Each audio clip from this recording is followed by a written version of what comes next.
মানে এই যে জমিগুলো দেখতে পাচ্ছেন, এই জমিতে এখন মানে পরিষ্কার না করলে কোনো ফসলই ফলানো সম্ভব না। কিন্তু কৃষকের কোনো বুদ্ধির অভাব নেই। দেখেন কৃষক কী করেছে, মিষ্টি কুমড়ার গাছ কী সুন্দর লাগিয়েছে, কত ফল মানে দেখতে কতটা সুন্দর হয়েছে। এই দেখেন মানে অনেকগুলো হয়ে যায়, মানে আশেপাশে অনেকগুলো গর্ত করে যে লাগিয়েছে মিষ্টি কুমড়ার গাছ। গাছগুলো দেখতে অনেক সুন্দর, মানে কতটা সুন্দর দেখতে লাগতেছিল, কত সুন্দর করে লাগিয়েছে। এই যে একের পর এক মানে গর্ত করে 5-7টি গাছ একেরতে লাগিয়েছে, কিছুক্ষণ মানে 10 হাত পর পরই।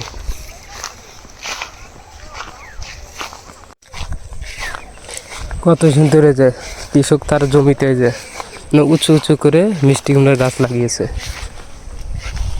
দেখতে পাচ্ছেন।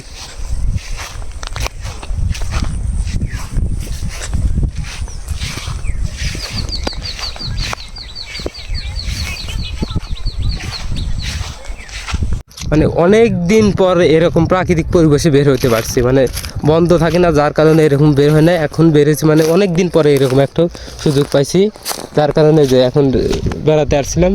মানে মনটা তো কত সুন্দর হয়েছে সেটা শুধু আমি তো জানি।